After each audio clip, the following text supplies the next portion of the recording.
تیرے نزدیک تو میدان حدیبیہ میں صحابہ آگے بڑھ کر رسول اللہ کی مبارک تھوک ایسے ہاتھوں پر لے رہے تھے، تیرے نزدیک تو پھر یہ بھی عجیب بن جائے گی کہ یہ کیا بات ہوئی جی، تھوک وہ لے رہے تھے، پھر تھوک وہ صاف نہیں کرتے تھے، ایسے کر کے منہ پر مر، تیرے نزدیک تو یہ بھی جرم بن جائے گا، یہ جی بڑا ایک مقدس مذہب ہے ہمارا دین، بڑی طہارت والا، تیرے نزدیک تو یہ بھی جرم بن جائے گا، لیکن تیرے نزدیک تو نے تو دین کو مانا ہی نہیں، تیرے نزدیک یہ جرم ہے۔ لیکن عروہ بن مسعود جب واپس گئے مشرکین مکہ کی طرف سے مذاکرات کر کے میدان حدیبیہ میں واپس گئے تو مشرکین مکہ نے کہا کیا خوشخبری لائے ہو، کیا حضور علیہ السلام حدیبیہ سے واپس چلے جائیں گے، کیا ہمارا مکہ بچ جائے گا فتح ہونے سے، کیا عرب کے اندر ہماری حکومتیں رہیں گی یا رسول اللہ غالب آ جائیں گے؟ اس نے کہا نہ پوچھو، انہوں نے کہا کیا ہوا؟ انہوں نے کہا اے قوم واللہ لقد وفدت علی الملوک ووفدت علی قیصر وکسری والنجاشی واللہ ان رأیت ملکا قط یعظمہ اصحابہ ما یعظم اصحاب محمد محمدا۔ نے کہا کیا پوچھتے ہو، میں بڑے بڑے درباروں میں گیا، میں قیصر و کسریٰ کے دربار میں گیا، میں نجاشی کے دربار میں گیا، لیکن جو منظر میں نے محمد عربی کے دربار کا دیکھا میں نے کہیں نہیں دیکھا۔ اس نے کہا کیا دیکھا؟ انہوں نے کہا واللہ ان تنخم نخامتا الا وقد فی غف رجل منہم فدلک بها وجهه وجلدہ۔ اس نے کہا میں نے دیکھا کہ جب نبی علیہ الصلوۃ والسلام مبارک تھوک زمین پر پھینکتے ہیں تو 1400 صحابہ ہاتھ لے کر دوڑ پڑتے ہیں، حضور یہاں پھینکے، حضور یہاں پھینکے، اور جب حضور تھوک مبارک پھینک دیتے ہیں پھر وہ اپنے ہاتھوں پہ مل کر اپنے منہ پر ملتے ہیں ایسے کر کے۔ وَإِذَا تَوَضَّأَ كَادُوا يَقْتَتِلُونَ عَلَى وُضُوئِهِ، جب رسول اللہ وضو فرماتے ہیں تو وضو کا پانی لینے کے لیے صحابہ ایسے دوڑتے ہیں، قریب ہے کہ ایک دوسرے کو قتل کر دے کہ یار زور کا تو نے لیا، اثر کا تو مجھے لینے دے کم از کم۔ وما يحدون النظر الیہ تعظیما لہ، فرمایا ایسے آنکھ اٹھا کر بھی حضور کی طرف نہیں دیکھتے، کہیں دیکھنا بھی بے ادبی نہ بن جائے۔ وَإِذَا أَمَرَهُمْ ابْتَدَرُوا أَمْرًا، حضور ایک کو حکم دیتے ہیں جاؤ جا کر یہ کام کر کے آؤ، 1400 صحابہ اس حکم کو بجا لانے کے لیے دوڑ پڑتے ہیں۔ تیرے نزدیک تو یہ عیب بن گیا، لیکن عروہ بن مسعود کے ایمان کا سبب بن گیا۔ یہ کیا باتیں لوگ کرتے ہیں، یہ باتیں کر کے تم کیا سمجھ سکتے ہو ناموس رسالت کا مسئلہ چھپ جائے گا یا امت اس میں مدانت کر جائے گی؟ نانا امت زندہ زاں کی ملت را حیات از عشقیوس اور برگو ساز کائنات از عشقیوس۔ اقبال کہتا ہے امت مسلمہ زندہ ہے، زندہ رہے گی، غالب ہے، اب کوئی بات نہیں، فرنگی را دل زیر نگی نیست، کیوں جی کوئی بات نہیں، یہ 4 دن امریکہ کر لے جو کرنا ہے۔ افغانستان کو لتاڑنے کے بعد ایک بندہ بھی اس کے قابو ایسا نہیں آیا جو کہے میرا ایمان لے لو مجھے پیسے دے دو، ایک بندہ بھی اس کے قابو میں نہیں آیا جو گوانتا نامو بے میں تم نے علماء کی داڑیاں مونڈ دی اور پتہ نہیں کیڑ پنجروں میں بند کیا جیسے حیوانوں کو بند کیا جاتا ہے، لیکن ان پنجروں میں وہ بند رہے، قرآن کی تلاوتیں وہاں بھی وہ کرتے رہے، ہاں اسلام کو وہاں بھی انہوں نام اقبال کہندا فرنگی را دل زیر نگی نیست، اقبال کہندا آج تک فرنگی ایک دل تے قابو نہیں پا سکے، ملکاں تے تھا ہاں متاعو ملک است دین است، انہیں کیا ہونا ملکاں تے قبضہ ضرور کیتا ہے لیکن دین تے قبضہ نہیں کر سکے۔ ہاں جتنا مرضی جہاں بھی کتنی پابندیاں لگی، مسجدوں کے سپیکر اترے، میلاد شریف پر پابندیاں لگی، ممتاز قادری تختہ دار پر لٹکا اور 1 لاکھ سے زیادہ بندے تحریک لبیک کے اندر چلے گئے، تو کیا لبیک کا نعرہ بند ہوا؟ نا اب تو چوکوں میں تھوڑی دیر موٹر سائیکل بھی رکے تو کہتا ہے لبیک یا رسول توجہ ہاں اقبال کہنا فرنگی را دل زیر نگی نیست متاعو ملک است دین است، انہیں کیا اس کا متاع اتنا ہی ہے، عراق دے کنویں تے قبضہ کر لیا، تیل دے کنویں لین آیا سی تے قبضہ کر لیا، افغانستان دے خزانے تے قبضہ کرنا سی، خزانے لے کے چلا گیا، اور شام دے اندر جڑا کچھ ہوتے لوٹ مار سی امریکہ کر کے چلا گیا، لیکن پھر کیوں لرزہ بر اندام ہے؟ اتنا ظلم مچانے کے بعد پھر امریکہ کیوں پریشان ہے؟ کیوں جی خدا بندے کے در تحفے حریمش، اقبال کہتا ہے جتنے چمچے کٹ سے گئے وائٹ ہاؤس کا طواف کرتے رہے اور ملکہ برطانیہ کا طواف کرتے، خدا بندے کے در تحفے حریمش، کہتا وہ جتنے تمہارے چمچے کڑچے گئے یا حکومتیں کرتے رہے اور تمہارے دروں کا طواف کرتے رہے، صد ابلیس است یکروہ الامین، کہتا لکھاں ابلیس ضرور گئے لیکن محمد عربی کا ایک غلام بھی تمہارا طواف کرنے کے لیے نہیں گیا۔ یہ بات ہے، تم کیا سمجھتے ہو حضور کا دین ایسے چلا جائے گا؟ نا یہ دین اپنی پاور رکھتا ہے، ہاں اس لیے اس دین پر کوئی غالب نہیں آ سکتا، ملکوں پر نے قبضے کر لی. یہاں بھی 100 سالہ برطانیہ رہا تو 1947 کے بعد پھر حضور کے غلام میدان میں آ گئے. تم نے ہمارے کیا چھوڑا؟ یہاں تو کوئی چیز ہی نہیں چھوڑی. ہر چیز لوٹ کر لے گئے جناب. لائبریریاں لوٹ کر لے گئے, حسین و جمیل پتھر لے کر, وہ کوہ نور جو ہیرا بھی تم لوٹ کر لے گئے. تو کیا پھر وہ ہیرے کی وجہ سے تو ہماری عزت نہیں ہے نا. ہماری عزت تو یہ ہے بمصطفیٰ برسا خیشرا کے دی ہماؤ گرباؤن رسیدی تمام بولابیس. امت مسلمہ کی وجہ پتھروں سے نہیں ہے, ہیروں سے نہیں ہے, تیل کے کنویں سے نہیں ہے, روٹی سے نہیں ہے, سڑکوں سے نہیں ہے, جہازوں سے نہیں ہے. امت مسلمہ کی عزت محمد عربی کی غلامی کے اندر ہے. تم نے جس کو عزت والی باتیں سمجھی ہیں وہ تو ہمارے بڑوں نے, صحابہ کرام نے. حضرت نعمان بن مقرن آئے جب یزدگرد کے دربار میں, اعلیٰ قالین بچھے ہوئے تھے اور بڑے بڑے قیمتی, تو آپ نے اپنی تلوار اور نیزے سے ان کو پھاڑنا شروع کر دیا. وہ کہنے لگے یہ تو ہم نے آپ کی عزت کے لیے بچھایا ہے. جب آپ کرسی پر بیٹھے تو وہ سونے کی بنی ہوئی تھی, آپ بیٹھے تو فوراً کھڑے ہو گئے.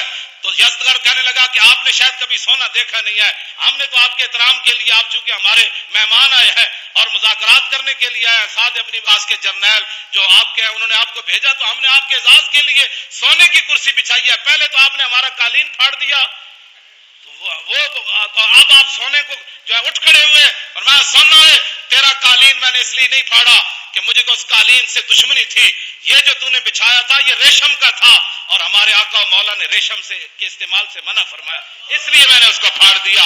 باقی رہ گیا یہ سونا, تو یہ کہتے ہیں ہم نے دیکھا نہیں ہے, سونے کو پک طرف کر. یہ سونا میں نے اس لیے اوپر نہیں بیٹھا کہ ہمارے آقا و مولا نے اس سے منع فرمایا ہے. سونے کی تعظیم میں نہیں کھڑا ہوا, اپنے نبی کا حکم ماننے کے لیے میں کھڑا ہوا. یہ ہے وہ باتیں جو اسلام کی ہے. تو جنہوں نے نہیں پڑھا وہ یہاں بھی یوری کر رہے ہیں, یہاں بھی امت مسلمہ کو گمراہ کر رہے ہیں اور گمراہی کی باتیں پھیلاتے ہیں. آپ اپنے کان بند کر دیں. اگر ہم کوئی آپ کو گمراہی کی بات بتا رہے ہیں بے شک اپنے کان بند کر دیں. اور اگر آپ کے کان میں وہ بات جا رہی ہے, کیوں جی قادت القلوب یتیرا, قریب سی کہ وہ دل بھی جڑے نا جدوں بیت المقدس ازانا ہوئی نا, الحمدللہ معز الاسلام بنصری ومذل الشرک بکاری. جب صلاح الدین ایوبی بیٹھا, پوری فوج بیٹھی, تو محی الدین بن زکی نے جب یہ خطبہ پڑھا نا, کسی موقع پر میں پورا ایک سانس میں آپ کو سنا دوں گا, اب موقع نہیں ہے. تو آپ وہ قریب تھا کہ اذانیں جب ہوئی تو قریب تھا کہ نور الدین زنگی سمیت ساری فوج اور سارے مسلمانوں کی روحیں بھی پرواز کر جاتی. تو اگر ہم آپ کو ایسی باتیں سناتے ہیں حضور کی عشق اور محبت کی کہ قریب ہے کہ آپ کی روحیں بھی اوپر اڑ جائے, تو پھر آپ کان بند نہ کریں. اور وہ بندہ جو آپ کو ایسی بات سناتا ہے کہ در رسول سے دور کرتا ہے, پھر آپ کا حق بنتا ہے آپ اپنے کان بند کر دیں. انہوں نے کہا پیچھے ہٹائے, کوئی یار دی گل سنا ملا, نہ لمے پینڈے پا ملا, نہ علما وچ پسا مل. بس یہی بات ہے, یہی لبیک کا مقصد ہے. اگر کسی کو کوئی تکلیف ہے تو یہ تکلیف قرون اللہ سے لے کر آج تک تکلیف وہ جاری ہے. ہمارا پاس تھرمامیٹر نہیں ہے کہ اس کی تکلیف کا علاج کرے. وہ تکلیف تو رہنی ہے, جب تک حق اور باطل ہے تو وہ تکلیف رہنی ہے. جب تک محمد عربی کے غلام موجود ہے اور حضور کے دین کے دشمن موجود ہے, موسیٰ و فرعون و شبیر و یزید ایند و قوت از حیات آمد پدید. اقبال کہتا ہے حق اور باطل کی ٹکر شروع سے چلی ہے اور تا صبح قیامت یہ جاری اور ساری رہے گی. لیکن امتحان حق والوں کا ہے کہ وہ کب تک کھڑے رہتے ہیں. وہ جب کھڑے ہو جائیں گے تو پھر مدد ضرور آ جائے گی, اور اگر وہ بزدلی اختیار کریں گے تو پھر بزدل قوم کی مدد نہیں کی جاتی. ہاں جی, یہ تو حضور نے فرمایا بزدلوں کی رب کبھی بھی مدد نہیں کرتا. یہ تو غزوہ احد کے موقع پر حضور نے فرمایا بزدل بندے کی اللہ مدد نہیں کرتا. اور اس کے لیے پہلی شرط بھی یہ ہے, جنگ یرموک میں جب صحابہ کی لڑائی لمبی ہو گئی تو مسلمان خواتین نے صحابہ کو صرف مدینہ منورہ سے اتنا سارا ایک جملہ لکھا, لمبا خط نہیں لکھا, صرف اتنا ایک جملہ لکھا. فرمایا مسئلہ کیا بن گیا, اتنی لمبی لڑائی کیوں ہو گئی؟ انتم انصار اللہ. فرمایا کان کھول کر سنو, اور کسی نے دین کی مدد نہیں کرنی, تم ہی دین کے مددگار ہو, تم ہی دین کے مددگار ہو. تو یہ تاخیر کیوں ہو گئی جنگ یرموک میں؟ وہ جو جملہ ہے وہ آپ کے لیے اور میرے لیے تمام کے لیے مینار نور ہے. وہ فرمایا انتم انصار اللہ. کلمہ ہم نے پڑھا ہے تو ناموس رسالت کی بات بھی ہم نے کرنی ہے. کلمہ ہم نے پڑھا ہے تو تکالیف بھی ہم نے اٹھانی ہے. کلمہ ہم نے پڑھا ہے تو رسول اللہ کے دین کو تخت پر بٹھانا بھی ہمارا کام ہے. کلمہ ہم نے پڑھا ہے تو کفر کے سامنے ایسے کھڑا ہونا یہ بھی ہمارا کام ہے. آج کلمہ جو ہم انتم انصار اللہ, فرمایا تم ہی دین کے مددگار ہو, تم ہی اللہ کا مددگار سے مراد دین کے مددگار. آخری جملہ یہ اپنے کانوں کے اندر اس کو ایسی جگہ دیں کہ ساری زندگی گھر میں بلب نہ لگے شام تک. تو بیوی بندے کو گھر داخل نہیں ہونے دیتی, کہتی ہے تم کام مرے رہے, یہ تو اندھیرا ہے کچن میں, روٹی کیسے پکاتی. چولہا خراب ہو جائے تو شام تک چولہا ٹھیک ہو جاتا ہے, اور مشین خراب ہو جائے تو مشین ٹھیک ہو جاتی ہے. مجھے آج تک سمجھ نہیں آئی, ہم لوگوں کے ذمہ کام لگاتے ہیں, یہ کام کرو, تو کہتے ہیں جی مجھے اور کام پڑ گیا تھا. مجھے بتا دین سے بڑھ کر اور کام کون سا تھا؟ گھر کے تو سارے کام تیرے چلتے ہیں, جب دین کا مسئلہ ہے تو کل پر ڈال دیتا ہے.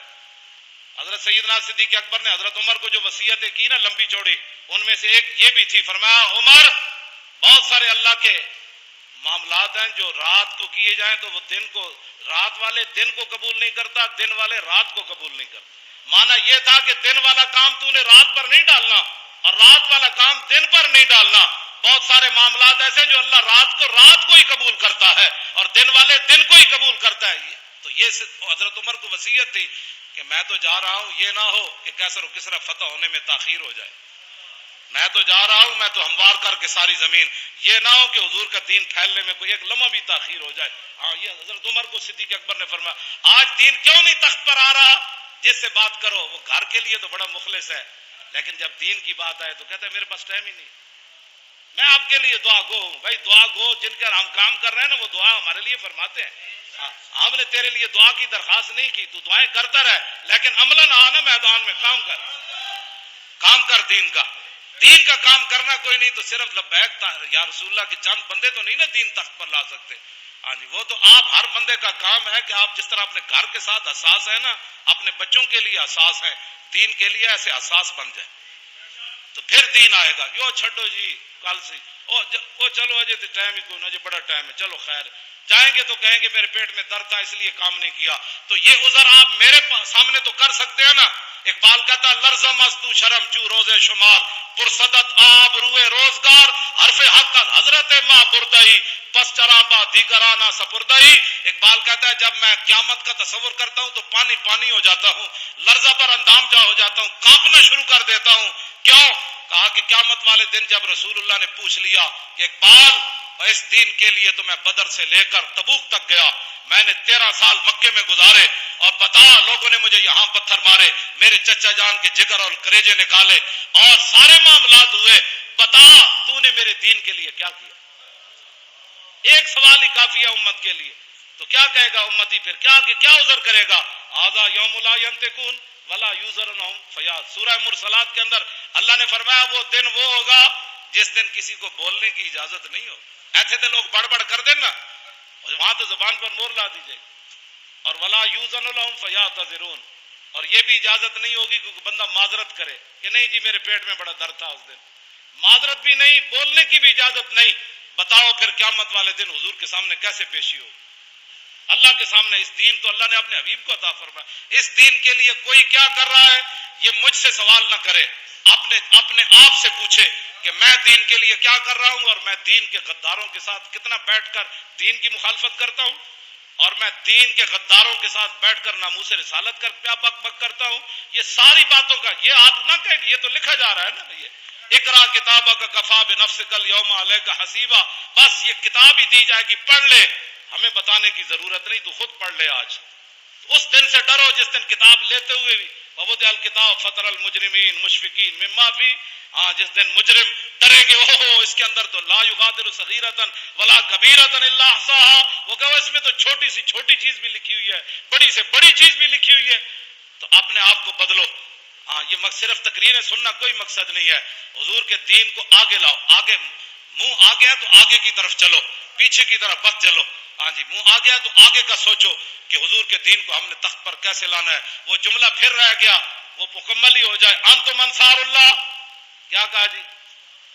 انتم انصار اللہ, تم ہو اللہ کے مددگار. صحابہ کو صحابیات نے خط لکھا مدینہ منورہ سے جنگ یرموک میں, فرمایا انتم انصار اللہ, تم ہو اللہ کے مددگار. کان کھول کے سنو, واللہ ینصر من نصرہ, اللہ اسی کی مدد کرتا ہے جو پہلے اللہ کی مدد کرتا ہے. مانا کیا ہے؟ جو پہلے میدان میں اترتا ہے مدد پھر اس کی آتی ہے, جو گھر میں سویا رہتا ہے اس کی مدد نہیں آتی. جو باتیں کرتا رہتا ہے اس کی مدد نہیں آتی، جو تقریریں کرتا رہتا ہے اس کی مدد نہیں آتی، جو منصوبہ بندیاں بناتا رہتا ہے اس کی مدد نہیں آتی۔ پہلے جو اللہ کی مدد کرے، واللہ ینصرو، پھر اللہ مدد حال میں بھی فرماتا ہے، پھر مستقبل میں۔ پہلی شرط ہے کہ نصرہ، ماضی میں کسی نے اللہ کی مدد کی ہو، اللہ کے دین کی مدد کی ہو۔ آؤ اس دنیا کی شرمندگی، قبر کی شرمندگی، حشر کی شرمندگی سے بچنے کے لیے دین کی مدد کرو، دین کے ساتھ کھڑے ہو جاؤ۔ حضور کی عزت ناموس کی بات سننی نہیں، بس کیا جو بات کرنے لگے ان کا تاجدار ختم نبوت، تاجدار ختم نبوت